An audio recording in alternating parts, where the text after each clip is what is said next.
서울 강남 아파트 거래량 65% 폭락. 작년 한 해 외국인이 던지고 나간 서울 집값만 수조 원입니다. 내국인 역차별이라며 떵떵거리던 외국인 큰손들이 지금 비명을 지르며 탈출하고 있습니다. 대체 서울에 무슨 일이 벌어진 걸까요?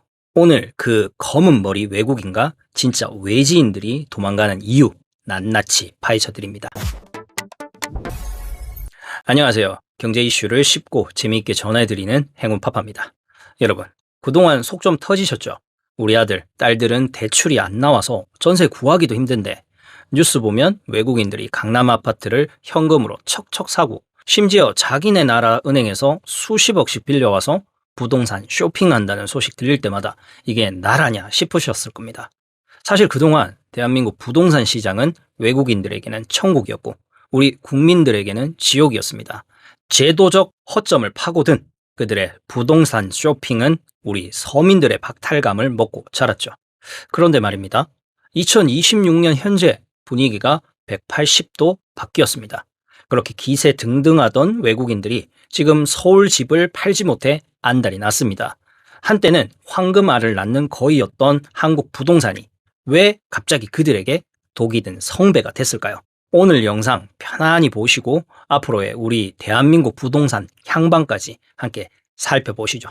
자, 30년 전부터 지금까지의 역사 한 바퀴 쑥 훑어보시죠. 우선 규제가 없던 시절 외국인들이 어떻게 집을 샀는지 알아볼까요? 사실 처음부터 외국인에게 관대했던 건 아닙니다. 원래는 외국인이 땅 하나 사려면 정부 허가를 받아야 했어요. 그런데 1997년 IMF 외환위기가 터졌어요. 우리에겐 아픈 기억이죠. 나라에 달러가 없어서 망하기 직전이었습니다.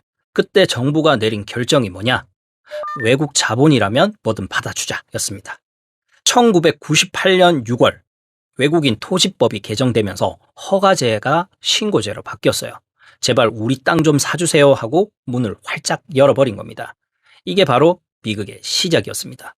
투자를 유치하려고 열어준 이 문이 투기꾼들의 고속도로가 될 줄은 누구도 몰랐던 거죠. 기억하시나요?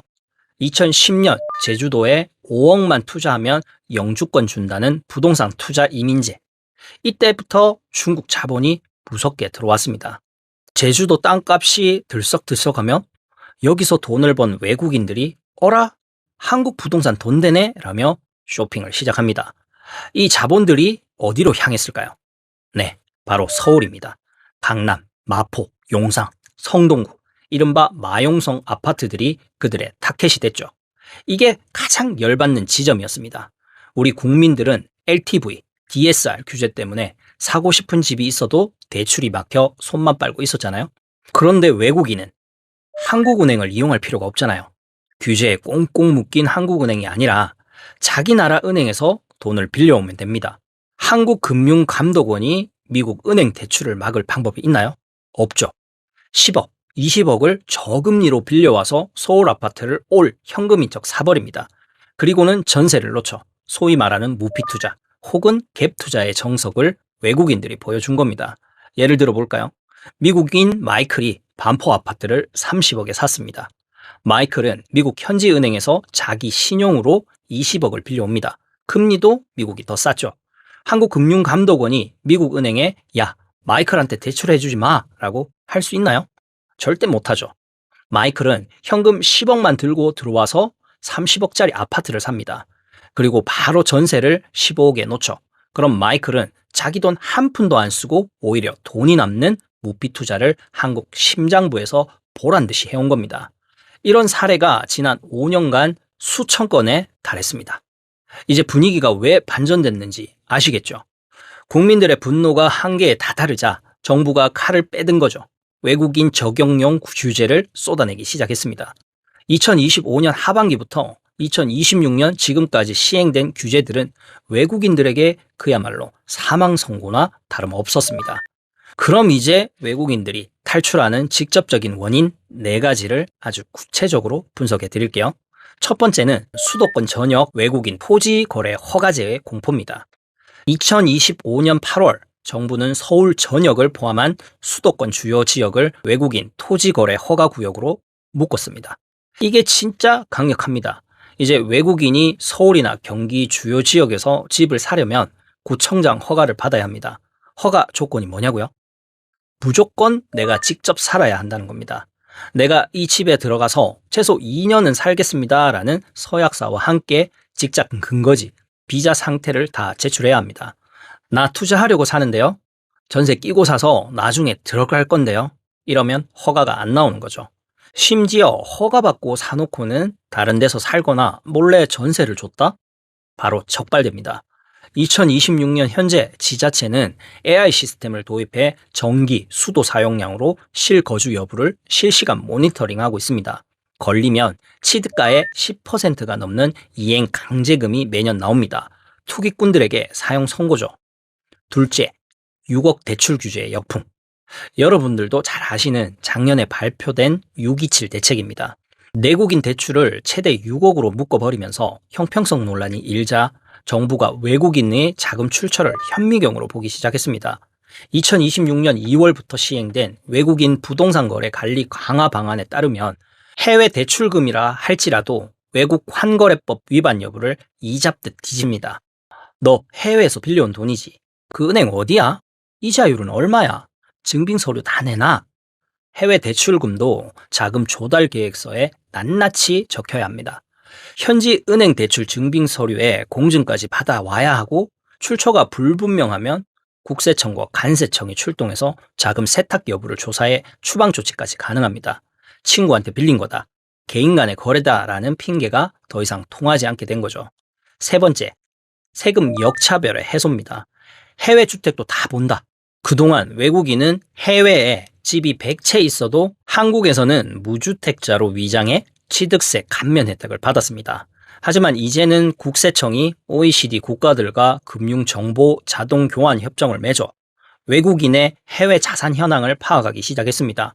외국인 다주택자들에게 취득세 12%, 양도세 중과세율을 때리기 시작하니 한국 부동산은 세금 안 내라던 환상이 박살난 겁니다. 네 번째는 체류 자격 신고 의무화인데요.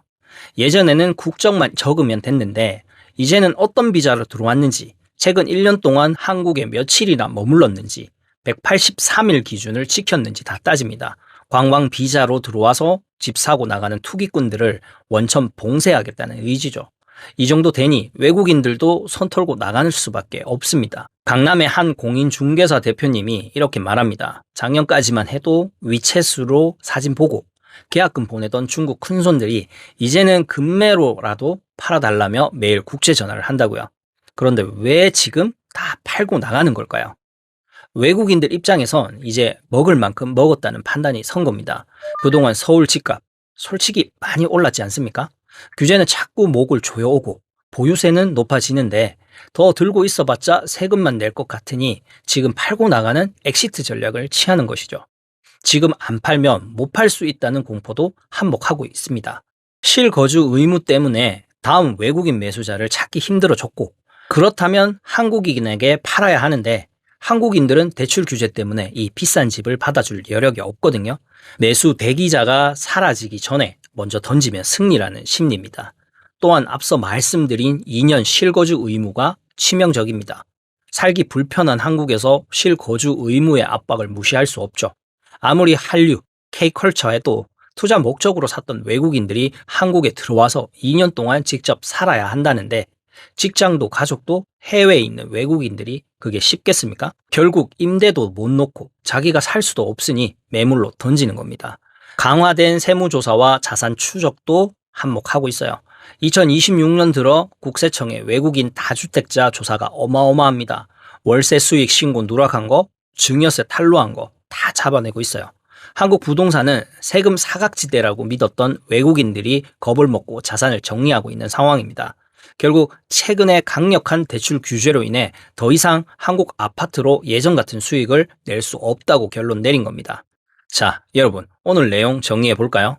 외국인이 대출 규제 없이 우리 집값을 올리던 시대는 이제 끝났다고 보셔도 무방합니다.